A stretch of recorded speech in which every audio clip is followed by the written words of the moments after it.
नमस्कार, स्वागत है आपका संस्कृत डिजिटल स्कूल में। और एक ऐसा विषय जो कि कक्षा 6 से लेकर कक्षा 10 तक की सभी कक्षाओं में परीक्षाओं में पूछा जाता है। सभी कक्षाओं की परीक्षा में पूछा जाता है प्रश्न निर्माण। आंसर देने के लिए तो आपके पास बहुत सारे साधन होते हैं कि आप कहीं से पढ़े हुए हैं, उसको आंसर दे दिया। लेकिन प्रश्न जब आपसे कहा जाता है कि आपको प्रश्न पूछना है, तो एक प्रश्न पूछना या प्रश्न बताना या प्रश्न करना, ये भी एक अपने आप में महत्वपूर्ण विषय है कि प्रश्न को कैसे किया जाए। प्रश्न में और आपको उत्तर बता दिया गया है और फिर उसको प्रश्न के रूप में परिवर्तित करना है, तब आपके सामने कुछ ऐसे चीज़ें आती हैं जो जैसे विभक्तियाँ, वो उत्तर जो है वो उसमें जो प्रश्नवाचक आपको जहाँ पर प्रयोग करना है उसमें विभक्ति क्या है, उसमें वचन क्या है, उसमें लिंग क्या है। संस्कृत में ये सारी चीज़ें आपको ध्यान रखनी पड़ेंगी, बल्कि सभी भाषाओं में आपको इन सभी चीज़ों का ध्यान रखना पड़ता है कि जिस विभक्ति लिंग वचन में जो है आंसर है उसी में आपको प्रश्न भी करना है। तो प्रश्न निर्माण एक जो है कक्षा 6 से 10 तक सभी कक्षाओं में आता है, इसलिए एक इसका जो ये वीडियो है प्रश्न निर्माण पे है कि प्रश्नों का निर्माण कैसे करें, जो 5 नंबर के आपके 5 मार्क्स के आता है परीक्षा में। तो उसमें प्रश्नों का निर्माण करने के लिए आपको 2 प्रकार से प्रश्न पूछे जा सकते हैं। उसमें आपको 2 प्रकार से प्रश्न किस प्रकार से पूछे जाएंगे, एक तो सप्त ककारा आधारित होगा और एक होगा विभक्ति आधारित। सप्त ककारा आधारित का मतलब होता है कि 7 का पर आधारित होता है। का यानी जिनका प्रारंभ का से होता है, ठीक है, आगे हम पढ़ेंगे उसको। वर्ण से प्रारंभ होने वाले जो प्रश्नवाचक चिन्ह हैं, तो हम उसके बारे में आगे पढ़ेंगे। और दूसरे प्रश्न होते हैं विभक्ति आधारित। तो जैसे विभक्ति, प्रथमा विभक्ति, द्वितीय विभक्ति, तृतीय विभक्ति, किस उत्तर का विभक्ति क्या है उस हिसाब से आपको प्रश्नवाचक की विभक्ति का प्रयोग करना है, उस विभक्ति में प्रश्नवाचक का प्रयोग करना होगा, ठीक है। तो विभक्ति आधारित का तात्पर्य यही है कि विभक्ति पर आधारित जो प्रश्न हैं या विभक्ति आधारित प्रश्नवाचकों का प्रयोग जिन प्रश्नों में किया जाएगा वो होंगे विभक्ति आधारित। और जिनमें ककार आधारित, जो 7 ककार प्रमुख रूप से जिनको प्रश्नवाचक माना जाता है, उनको हम आज पढ़ेंगे। सप्त ककारा आधारित, विभक्ति आधारित हम अगले वीडियो में पढ़ेंगे। तो आज हम पढ़ेंगे सिर्फ 7 ककार यानी 7 का से प्रारंभ होने वाले प्रश्नवाचक चिन्हों के बारे में कि उनके जो है, यदि उनसे कैसे प्रश्न निर्माण करेंगे यदि उत्तर में आपको उनका प्रयोग करना है प्रश्न में। तो सप्त ककार क्या होते हैं, पहला देखो यहाँ बिल्कुल मिडिल में किम लिखा हुआ है। किम में क है, किम, कुत्र में भी क है, कति में भी क है, कदा में भी क है। इसलिए हमने सभी का ब्लू कर दिए क्योंकि 7 ये क हैं, ठीक है। कु क की, कु क की, मतलब इसमें सब में ककार है। तो किम कुत्र कति कदा कुतः कथम किमर्थम, इस तरीके से आपको याद रखना है। किम कुत्र कति कदा, किम कुत्र कति कदा कुतः कथम किमर्थम। तो ये जो 7 क्वेश्चन मार्क्स हैं, ये जो 7 प्रश्नवाचक चिन्ह हैं, इन प्रश्नवाचक चिन्हों से आपको उत्तर दिए हुए आपको प्रश्न बनाने हैं। तो इन प्रश्नवाचकों से आप कैसे प्रश्न बनाएंगे उनके उदाहरण हम एक एक करके देखेंगे। तो सबसे पहला जो है प्रश्नवाचक वो क्या है, किम। किम का तात्पर्य हिंदी में होता है क्या। तो किम से यदि हम उत्तर आपको दिया गया है या एक वाक्य दिया गया है, उसमें रेखांकित पद दिया गया है, अंडरलाइन करके पद दिया गया है और उसको आपको प्रश्नवाचक चिन्ह लगाकर प्रश्न में तब्दील करना है। तो प्रश्नवाचक चिन्ह लगाकर यदि प्रश्न में बदलना होता है तो पहला, जैसे आपको दिया हुआ है एक वाक्य, बालकः पुस्तकं पठति, बालकः पुस्तकं पठति, ये आपको आंसर दिया है, इसको आप क्वेश्चन में कन्वर्ट करें या इसको प्रश्न में बदलना है आपको। तो प्रश्न में बदलने के लिए आपको क्या करना पड़ेगा, बालकः यथावत रहेगा, पठति यथावत रहेगा, किम पठति, ऐसा अपने आप से प्रश्न करना है, किम पठति क्या पढ़ता है। तो जब क्या पढ़ता है जहाँ पर आएगा वहाँ ये किम का प्रयोग करके आप प्रश्नवाचक उसका बना सकते हैं। तो बालकः पुस्तकं पठति, इसका प्रश्नवाचक क्या बनेगा, बालकः किम पठति, और आगे प्रश्नवाचक चिन्ह का प्रयोग किया जाएगा। दूसरा है रामः ध्यानं करोति, राम ध्यान करता है। तो राम क्या करता है, ये यहाँ पर यहाँ पर प्रश्न आएगा, अपने आप से प्रश्न पूछो कि राम क्या करता है, क्या के लिए क्या प्रयोग होता है, किम। तो रामः किम करोति, रामः किम करोति, तो राम क्या करता है। ठीक, तो इस प्रकार से आपको वाक्य दिया हुआ है, आपको उसका प्रश्न बनाना है। अगला है गीता भोजनम पचति। गीता क्या कर रही है, भोजन पका रही है। गीता भोजनम पचति, भोजन पका रही। तो गीता क्या कर रही है, गीता किम पचति, गीता किम पचति, गीता क्या पका रही है, गीता भोजन पका रही है। ठीक है, तो इस प्रकार हम किम का प्रयोग करेंगे। तो ये 3 कुछ वाक्य हैं जिनको हमने प्रश्नवाचकों में प्रश्नवाचक लगाकर प्रश्न में इनको परिवर्तित किया है। तो जब प्रश्न में जब परिवर्तित हो गए तो इसी प्रकार आपके परीक्षाओं में भी आते हैं, जिनका उत्तर दिया होता है, पद रेखांकित होता है। जैसे यहाँ पे पुस्तकम, ध्यानम, भोजनम, रेखांकित यानी अंडरलाइन पद में होती है, और उस पद को आपको प्रश्नवाचक में परिवर्तित करना होता है, केवल उस पद को जो अंडरलाइन होता है। तो यहाँ पर अंडरलाइन पुस्तकम है, अगर यहाँ पर बालका होता तो वो विभक्ति आधारित हो जाता। हम आगे पढ़ेंगे उसको अगली वीडियो में। ठीक है, तो ये किम समझ में आ गया। अब हम अगले ऊपर चलते हैं, कुत्र। कुत्र का मतलब होता है कहाँ। कुत्र, कहाँ जा रहे हो, कहाँ जाओगे, या कहाँ रहते हो, इस तरीके की जो प्रश्न है वो आप कुत्र का प्रयोग, यानी यहाँ कुत्र से स्थान विशेष का बोध होता है कि कहाँ जा रहे हो, तो यानी स्थान, किसी स्थान पे जा रहे हैं, स्थान विशेष का बोध कराने के लिए, स्थान विशेष से संबंधित जो प्रश्न हैं उनके लिए ये कुत्र का प्रयोग हो रहा है। विद्यालयः नगरे अस्ति, विद्यालय नगर में है, तो विद्यालय कहाँ है, ऐसा स्थान विशेष का, नगर मतलब स्थान विशेष है कोई, तो स्थान नगर जो है वहाँ पर है, तो विद्यालयः, यहाँ नगरे जो है अंडरलाइन है, इसलिए वहाँ पे क्या लगेगा प्रश्नवाचक, कुत्र। विद्यालयः कुत्र अस्ति, विद्यालयः नगरे अस्ति। ठीक है, तो हमको दिया गया है उत्तर विद्यालयः नगरे अस्ति, तो उसको हमें प्रश्नवाचक में नगरे के स्थान पे कुत्र का प्रयोग करके विद्यालयः कुत्र अस्ति, विद्यालय कहाँ है।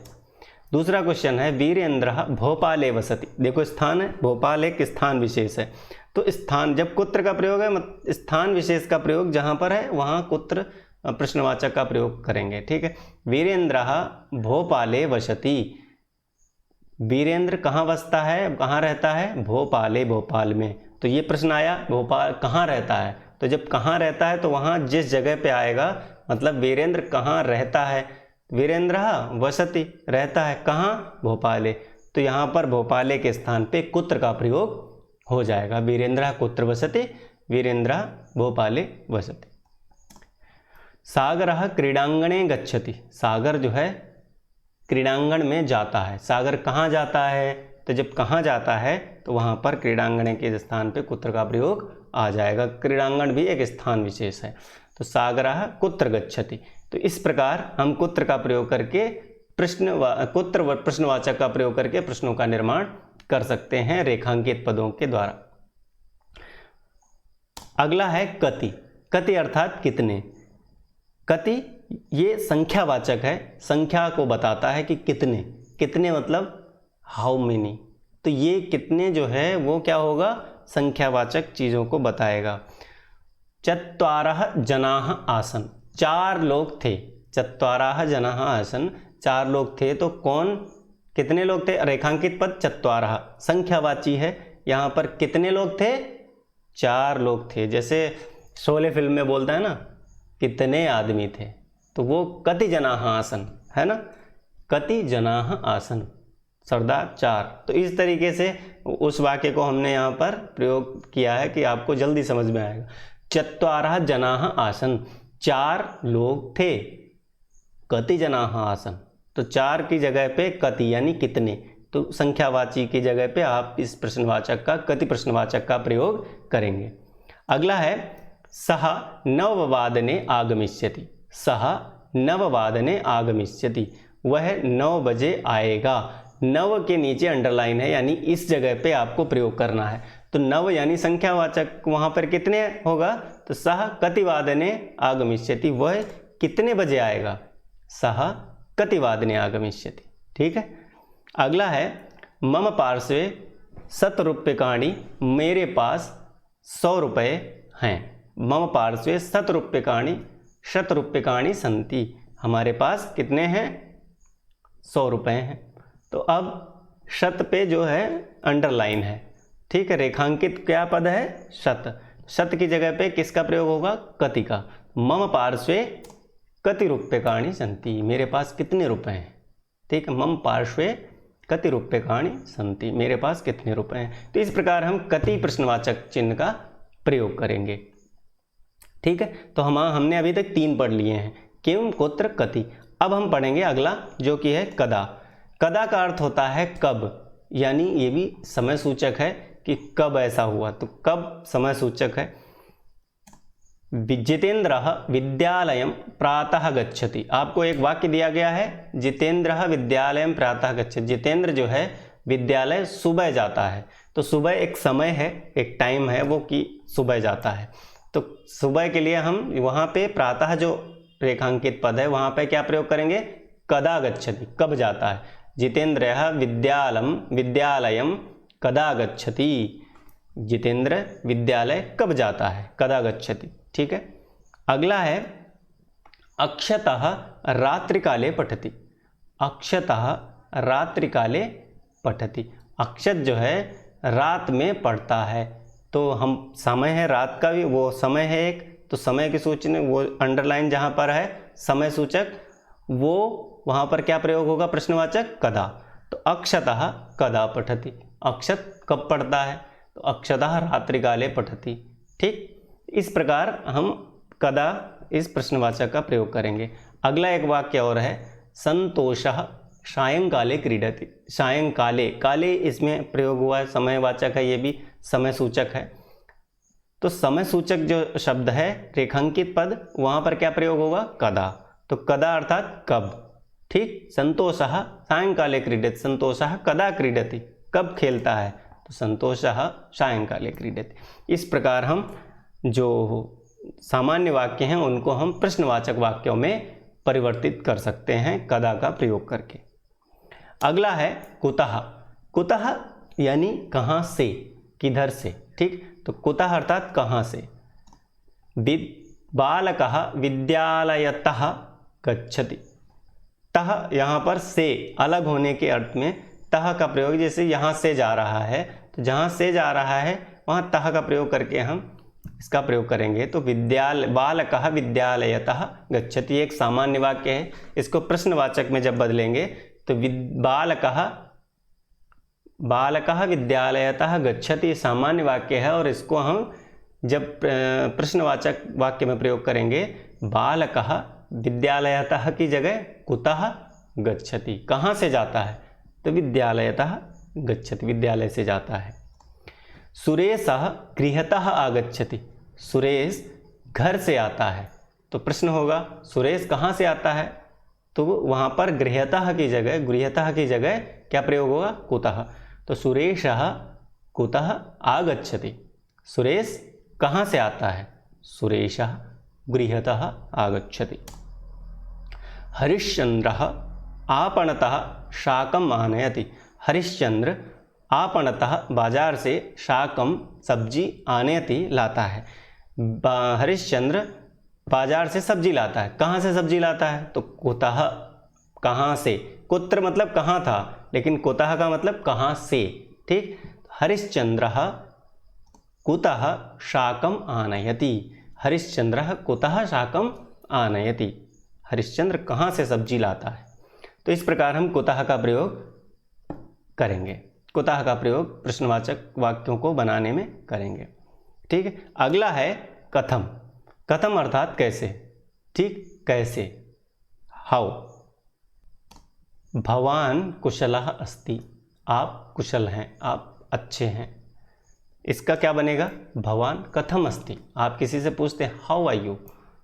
ठीक, तो हाउ आर यू मतलब कैसे हैं, आप कैसे हैं। तो भवान कथम अस्ति, आप कैसे हैं। भवान कुशलः अस्ति, हाँ आप कुशल हैं। अगला है सुरेंद्रः सम्यक वदति। सुरेंद्र अच्छा बोलता है। तो सुरेंद्रः कथम वदति, ये होगा ना सम्यक की जगह पे कैसे, मतलब वो किस प्रकार से बोलता है। तो वहाँ पे कैसे बोलता है? कथम वदति। सुरेंद्रः कथम वदति। तो कथम का प्रयोग सम्यक के जगह पे अंडरलाइन वाले पद के स्थान पे कथम का प्रयोग होगा। अगला है श्रेया मधुरम गायति। श्रेया जो है श्रेया घोषाल, श्रेया मधुरम गायति। श्रेया कैसा गाती है? तो यहाँ पे प्रश्न हुआ कैसा, तो कैसे गाती है, कैसा गाती है, कथम गायति। ठीक, तो मधुरम गायति, श्रेया कथम गायति, श्रेया मधुरम गायति, श्रेया मधुर गाती है। अब अगला आता है किमर्थम, यानी कारण पूछना है किसी से, तो इस प्रश्नवाचक का प्रयोग करेंगे किस लिए। ठीक, कारण, आपके पास कोई उद्देश्य है तो आपको किसी का कारण पूछना है, उद्देश्य पूछना है, किस लिए इसका प्रयोग करना है, तो आप किमर्थम इस प्रश्नवाचक शब्द का प्रयोग करेंगे। जैसे एक वाक्य, सामान्य वाक्य दिया है, विद्यालयम पठनाय गच्छति। विद्यालय जो है पढ़ने के लिए जाता है। तो सामान्यतः अगर प्रश्न किया जाएगा किसी से तो क्या कहा जाएगा, विद्यालय किस लिए जाता है या विद्यालय किस लिए जाते हो। तो विद्यालयम किमर्थम गच्छति, विद्यालय किस लिए जाता है, विद्यालयम पठनाय गच्छति, विद्यालय पढ़ने के लिए जाता है। अगला है वीरेंद्रः ज्ञानार्थम पठति। वीरेंद्र जो है ज्ञान के लिए पढ़ता है। वीरेंद्रः ज्ञानार्थम की जगह किमर्थम, वीरेंद्र किस लिए पढ़ता है, वीरेंद्रः किमर्थम पठति। ये इसका प्रश्नवाचक वाक्य बनेगा। एक और सामान्य वाक्य है, सागरः क्रीडार्थम गच्छति। सागर खेलने के लिए जाता है। सागरः क्रीडार्थम गच्छति, तो सागरः किमर्थम गच्छति, सागर किस लिए जाता है, सागरः किमर्थम गच्छति। तो इस प्रकार हम किस लिए, कारण पूछने के लिए हम किमर्थम इस प्रश्नवाचक का प्रयोग करके प्रश्न निर्माण कर सकते हैं। तो हमने आज क्या पढ़ा, सप्त ककार यानी 7 ककार यानी 7 क्वेश्चन मार्क्स जो हैं, प्रश्नवाचक जो चिन्ह हैं, उनके द्वारा प्रश्न निर्माण कैसे किया जाएगा, सामान्य वाक्यों से प्रश्न निर्माण कैसे किया जाएगा वो हमने पढ़ा। तो किम से पढ़ा, कुत्र कति कदा कुतः कथम किमर्थम। इन 7 प्रश्नवाचक चिन्हों को विभिन्न कुछ उदाहरणों से पढ़ा। आप इन्हीं वाक्यों से सामान्य वाक्य बनाकर अन्य कुछ उदाहरण बनाकर मुझे कमेंट बॉक्स में या मुझे पर्सनल मैसेज करके बताएं। ठीक है, अगले वीडियोज़ में विभक्ति आधारित जैसे कहा, केन, ठीक है, कस्मई, इस तरीके से जो विभक्ति आधारित प्रश्नवाचक चिन्ह हैं उनका प्रयोग करके हम अगले वीडियो में प्रश्न निर्माण करना सीखेंगे। तब तक बने रहिए हमारे साथ, सीखते रहिए। धन्यवाद।